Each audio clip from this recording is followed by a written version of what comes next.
All right, welcome to Mighty Finsights. My name is Rory Holland, and I'm joined here with Kevin Allen of ValidMind. Kevin, welcome to Mighty Finsights. Thanks so much, Rory. Appreciate you having me on. Man, awesome to have you. So you were telling me off camera, you're not in the United States today.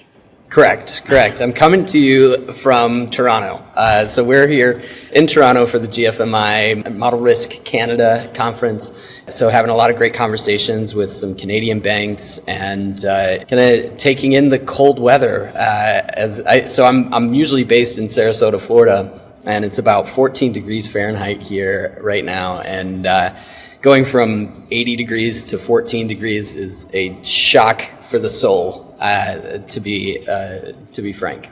I understand. I grew up in Detroit, Michigan, so I can certainly relate. I assume that things are going well for you guys. I've seen some great press and some great announcements. And what I thought I would do for the sake of our audience, I'm going to read a little bit, and I'd love to hear a little bit more background from your perspective on ValidMind. So, leading the future of model risk management. ValidMind helps businesses drastically improve how they test, document, validate, govern, and monitor their models. All in one streamlined platform, we empower organizations to be valid, trust your models, add real value, and innovate faster every day. That captures it, yeah. So it's interesting. Model risk management is one of those functions within the bank that's kind of unheralded and happens a little bit behind the scenes. It's not, when you think about bank functions, you don't think immediately of the model risk managers, your model developers, your model validators, and your auditors. They're not always top of mind, but it's one of the most critically important functions within a bank because these are the lines of defense that are protecting the models that banks rely upon to drive revenue, and drive innovation, drive growth. They come with inherent risk and they come with regulations, and all banks have to adhere to some regulation, and often banks are multinational, so they have to comply with a bunch of different regulations. With the proliferation of AI models, more and more banks want to use artificial intelligence. That's adding complexity to their model risk management practices, and so we provide a platform that comes in and helps them manage it all in one place. So a lot of these functions were done using Word docs and Excel sheets, and it gets messy. By the time you get something, a model documented at the developer level, thrown over the fence to the validator level, thrown back over the fence to the developer with changes, thrown back to the validator, then to the auditor, and by that time you're dealing with version control issues, you're dealing with data that just gets lost or whatever. And so ValidMind is here to radically and drastically simplify that process. And what banks are finding is that they're saving time, they're reducing their risk, and they're cutting costs, which you can't ask for much more than that. And you mentioned, were there 3 layers to it? Did I hear 3 different roles that are involved in model creation?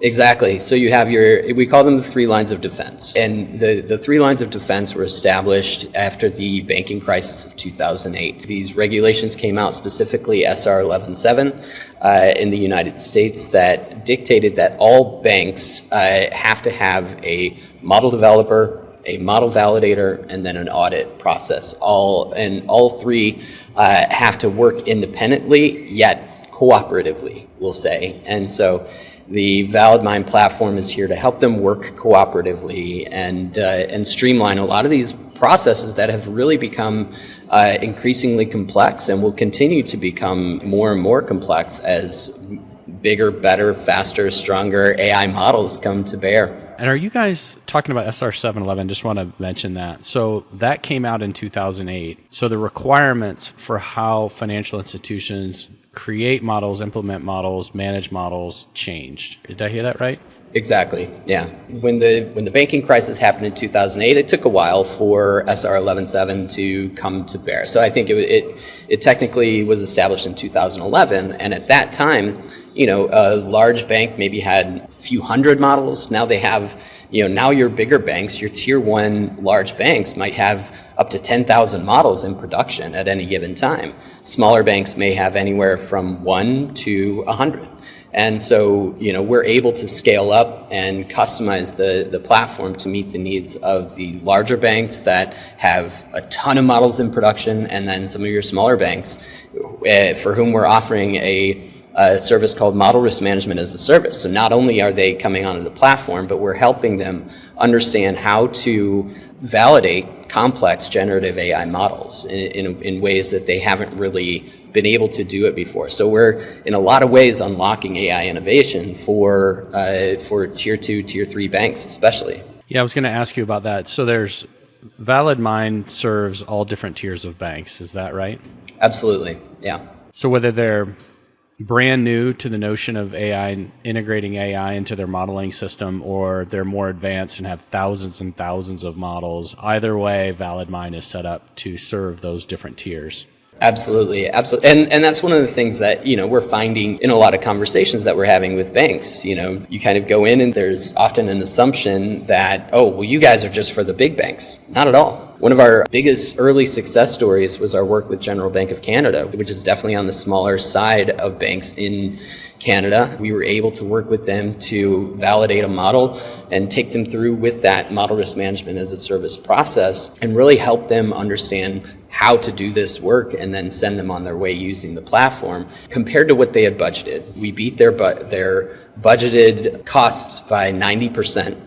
We helped them save 70% of the time that they thought it was going to take to validate their models, and they were able to realize this in 30 days. So that 30, 70, 90 experience is one that we're trying to replicate across the board with all of our banking clients. That is remarkable. So 90% savings? 90% savings compared to what they thought they were going to have to spend to get these models validated. They thought they were going to have to hire more. They thought they were going to have to staff up. And we were able to come in and show them how they didn't need to necessarily staff up, how they could manage with the existing staff and help them get on the platform and start managing their models in a more effective way.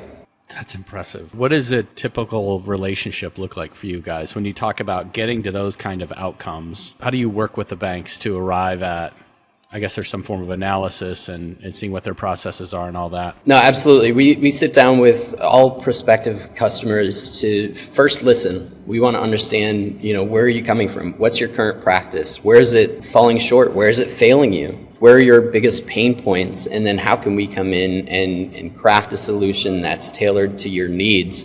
Some banks come in and they're super excited about model documentation automation, where you have model developers that are spending up to 50%, sometimes more, of their time on model documentation. So these are some super talented people within the banks, and they're doing busy work, essentially. They're doing labor-intensive manual tasks. What we're finding is that we're able to drastically reduce the time that they're spending on model documentation by automating that process. And when you automate that process, we can also inject more accuracy into that documentation. You're eliminating a lot of human error there. Not only are you finding those time savings efficiencies, but you're also upping your risk mitigation. And in places like the UK, where a lot of these chief risk officers can be held personally liable if something goes awry with a model, they're really excited about that because they're saying, I'm on the hook if these models underperform, misperform, or become harmful in some way,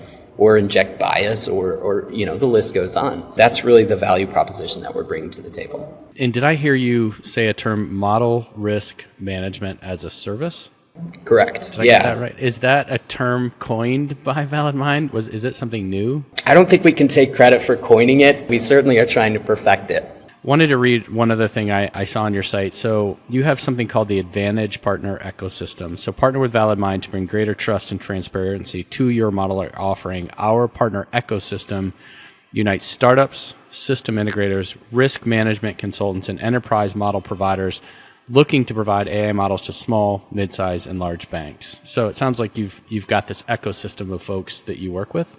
Absolutely. And look, we're a startup. So, the more we can partner, the more we can combine forces and go to market together with some talented partners, the better. We see it as a win-win-win, with us winning, our partners winning, and the end user winning as well. When you look at this type of program within ValidMind, we're really looking to partner with model vendors. So those organizations that are creating models and selling those through to banks, we can come in and help validate on that side as well, because we're not just working with banks. We're slowly building that ecosystem up, and we've got some really exciting announcements that we're going to be making in the coming weeks that we're absolutely over the moon about. I can say by the time this podcast published, we will have announced our partnership with Experian, which is a commercial agreement and a reseller agreement. So they're going to be essentially white labeling the ValidMind service within their Ascend platform. So providing the model documentation automation, some of our model validation automation tools,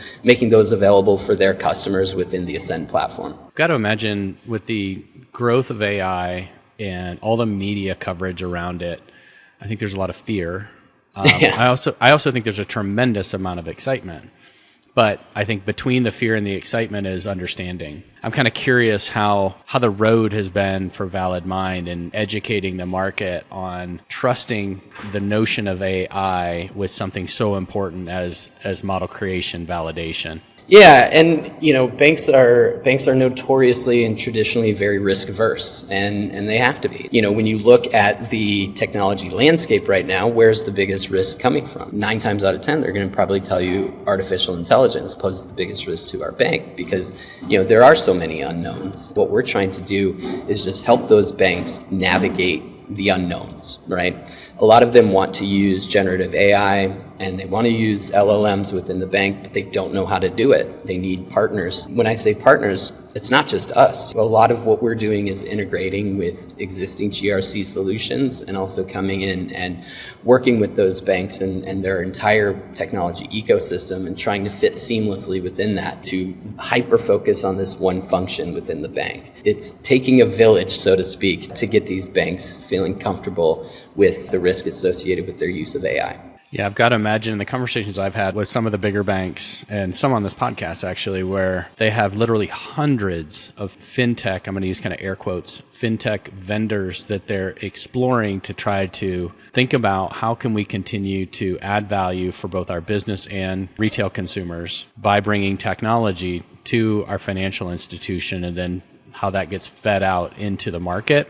And just what that process is to not only explore these, so there's an exploratory process, then there's an understanding of it. And then if understanding, I know that part can take a long time, but then the conversation about how we could bring it in while not disrupting our current processes. And then you add the compliance and regulatory challenges. I think when the federal government is trying to figure out how to regulate this, I have to imagine it's been an uphill climb. Exactly. What you're describing here is the exact complexity that, so many of our customers are talking about right now, where they want to move quickly, they want to adopt this technology. They can't because of resource constraints, because they have certain controls in place to prevent the use of AI. Before I joined ValidMind, I was at Discover. These were kind of early days of AI, but we had a group within Discover called the AI Council. We would joke among ourselves, the job of the AI Council was to tell people not to use AI. I think, a lot of those restrictions have changed because it's a competitive advantage. Those banks that can find a way to get to market with AI models faster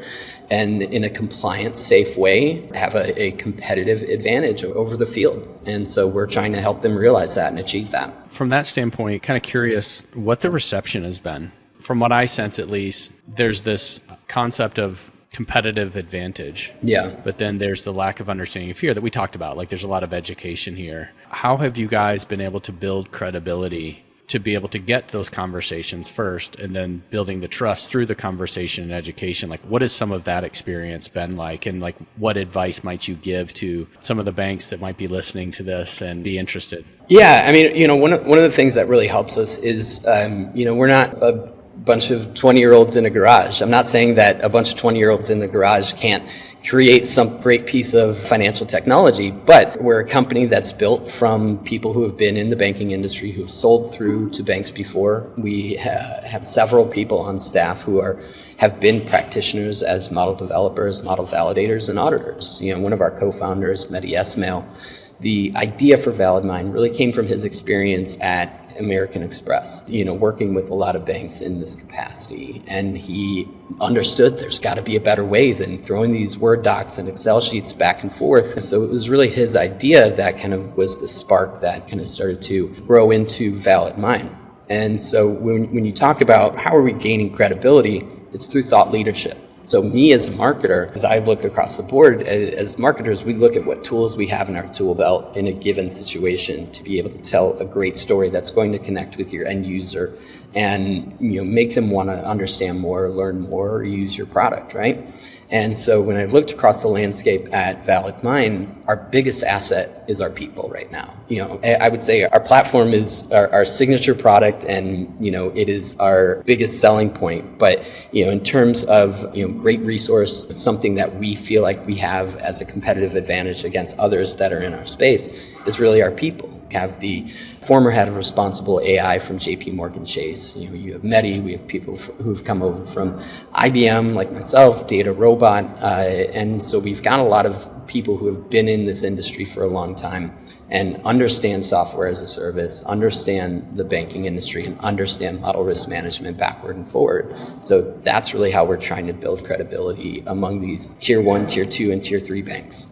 And how has, since you and I talked a year or so ago when you guys were trying to get off the ground and the brand was still being formulated and being formed, if you will, and then the notion of how we position and message for what we do so that we do have a story to tell. That story is clear, it is compelling. I'm kind of curious how that story has evolved now that you've gone to market, you've got some clients, you have some very successful wins, like you mentioned with the General Bank of Canada. How has the story evolved? And then is there any kind of parallels with how the story's evolved with how the product has evolved? Yeah, I mean, I think the evolution of our story has really been one of understanding the value that people like Adam at General Bank of Canada is seeing from it. So Adam Enamali is the CRO of General Bank of Canada. So understanding from him where the biggest value is coming from started to help, but also in just listening. Part of being a great marketer is really just listening to your customer, understanding where their biggest pain points are, and we're not trying to be more than we are, right? We set out to serve a very specific function within the bank in what we see as a growing market. The model risk management as a service spend is estimated to be anywhere from I think 11 billion by 29 to 19 billion by 2034. So there's definitely a big market here to address.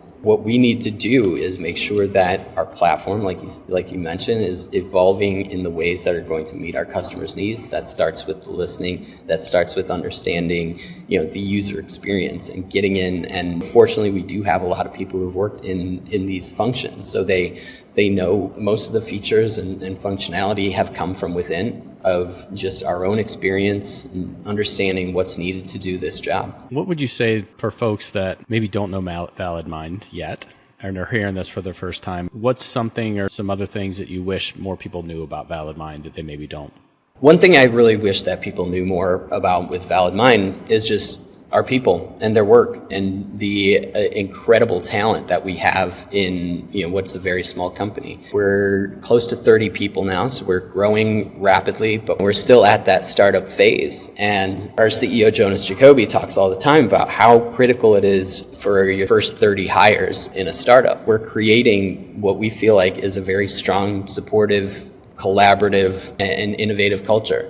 When you talk about what do you wish people knew more about, I wish people were reading Christoph Harampoli's blog posts and the papers that he's publishing, and same with Mehdi Esmail. Same with Juan Martinez, one of our machine learning engineers. We have such amazing, talented people. Get to know the ValidMind people and you'll know why our product and our platform is poised for greatness. Yeah, great answer. I love that. I think if more people knew, and part of the genesis of this podcast was to give a platform for people that use products and services in the fintech space, whether those be consumers or businesses, to get to know the people behind the brands and then the heart for the work that they're doing to make a positive impact. And I've seen that in the work that you guys are doing. Why I wanted to have you on so badly is I think the work that you're doing is really remarkable, and it's a fairly undefined market in the sense that a clear market as far as banks and financial institutions that we're going after, but AI is so undefined and it's ever evolving. So in some ways, people that might be waiting to make decisions might be waiting for the wrong reasons, I feel, because it is going to, like any new technology, you have to get in somewhere. And from some of the data that you shared related to the results you guys are generating, that's pretty remarkable. So what has the feedback been now that you've got these wins under your belt, and assuming that you guys are using this as part of your marketing strategy and the story that you're telling, how is the reception changing as you guys are evolving as a business? I joined ValidMind about a year ago. I was thrown into the fire, so to speak. I think the week after I joined, I went to a model risk management conference. I knew enough about model risk management, but not nearly as much as I understand now about the practice. But as a marketer, you stick your hand out and shake hands, and you connect with people where they are. I would say, hi, my name's Kevin. Have you heard of ValidMind?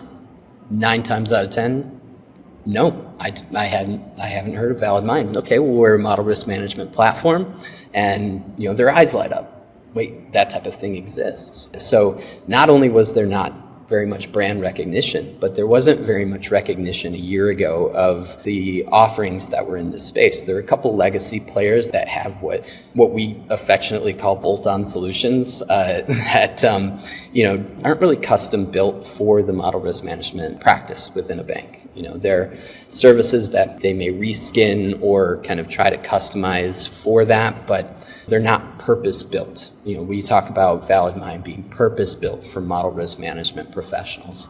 Flash forward a year, I'm at this conference. We not only see people who have, brand awareness around ValidMind, but we also see a lot more competition showing up to these types of shows and, wanting to sell through similar features and similar functionality in their products. I'm going to take a slightly different angle because you mentioned a year ago when you got introduced to ValidMind, you came in and took the role as head of marketing. You have a pretty unique hobby and passion that not a lot of people would know about. What is that?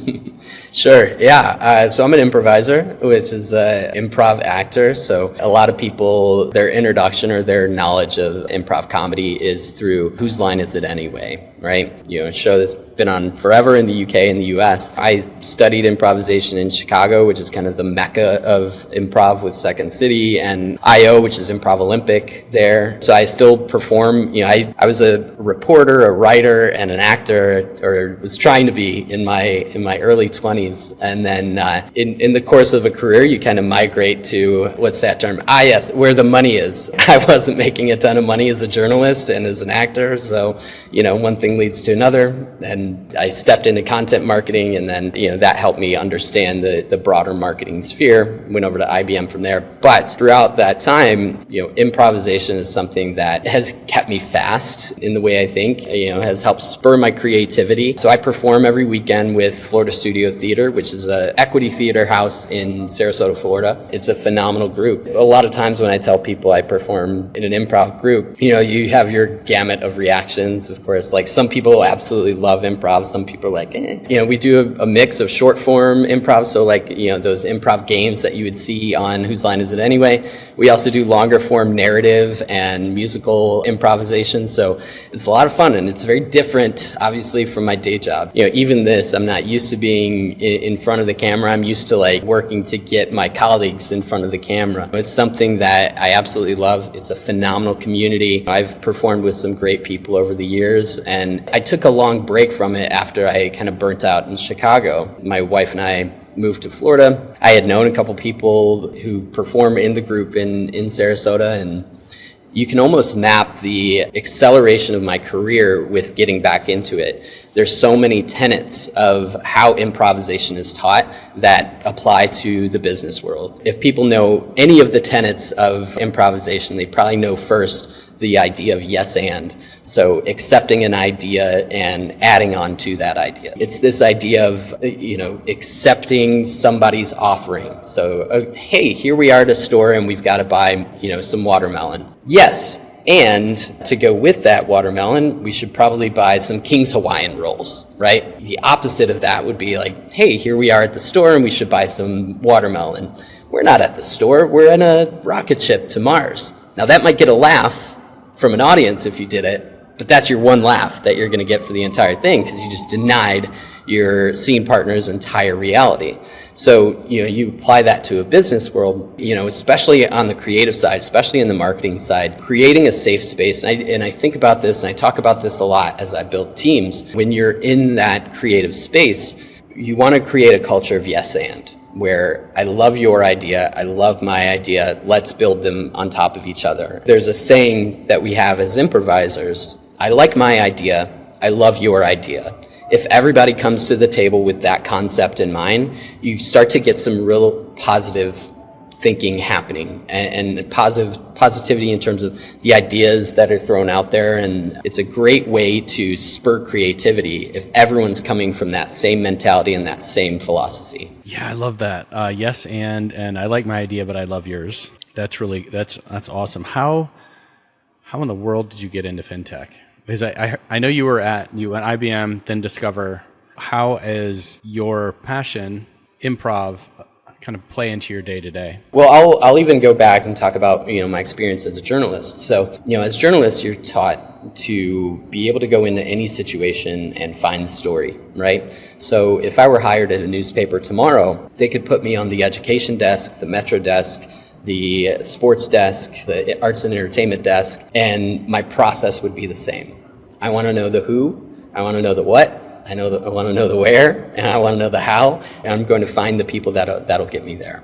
And I'm not going to be afraid to ask questions. The practical answer is I went from, when I left journalism, I went into an agency in Chicago called Imagination, phenomenal content marketing agency in Chicago. They were purchased by the MX Group not too long ago. A lot of great people from Imagination still working there. And then from there, I was recruited to IBM and spent a little over 8 years with IBM, bounced around in a few different functions on the marketing side and the content marketing side and the developer advocacy side. From there, was very fortunate to go and be hired at Discover Financial Services. So Discover is a phenomenal culture, really interesting work happening there, and I absolutely love my time at Discover. But while I was at IBM, I worked for a VP named Jonas Jacoby. Jonas is now the CEO of ValidMind, and in the back of my head, I was like, I've always wanted to work in a startup environment. I've always wanted to feel what that autonomy was like and having the weight of that on my shoulders. So I jumped at the opportunity when it was presented to me. Been with ValidMind for about a year, and it's been great. And so, how do I use improv in my day-to-day? Every interaction, I think, has opportunity for you to inject some of the tenets of improvisation. There's a concept called heightening in an improv scene where, okay, let's go back to we're in a grocery store. We need to buy the watermelon. Okay, cool. We need the King's Hawaiian rolls. But why? What's the heightening? Why is that important? Well, those are mom's favorite and it's her birthday. Okay, so we've got stakes there.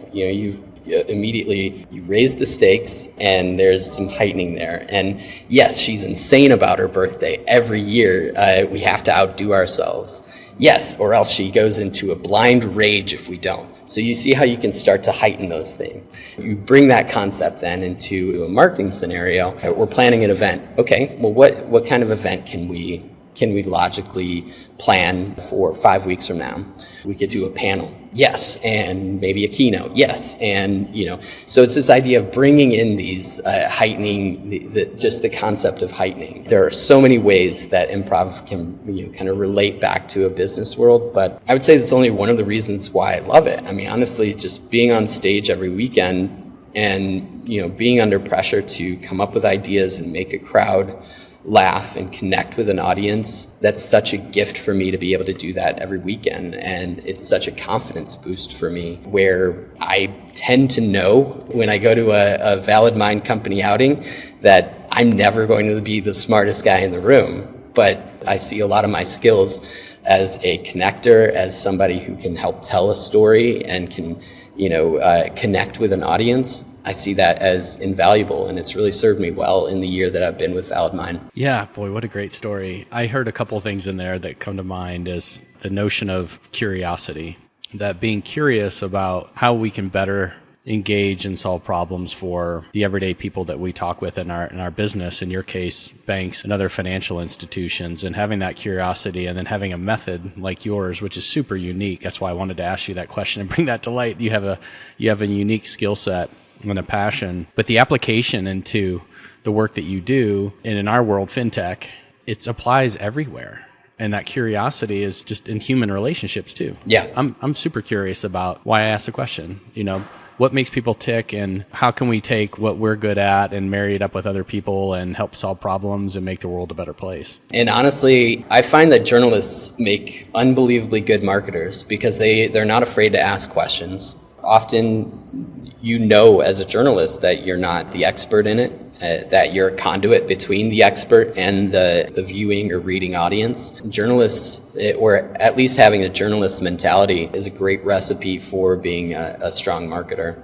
What would you say are some of the biggest challenges you're facing right now for this next phase of ValidMind? Where to begin? No, I think they're all great challenges. And anytime you have a niche product, it makes it difficult. So it would be unwise of us to buy a Super Bowl ad, for example, because we're at the end of the day, we're probably not marketing to many more than 20,000 people around the globe. That's a broad guess. I don't know that for a fact, but there aren't many people within banks that do model risk management. They tend to be small teams. Getting in front of them in a real meaningful way is difficult. And I think the model risk management profession or process programs within banks, there doesn't tend to be uniformity in terms of where they sit. A lot of them are cost centers, so you have different areas of the business that are paying in to keep them afloat, which means that they don't entirely own their budget. In working with banks through the sales process, as I'm sure many of your fintech clients can attest, is often a challenge, but we're patient.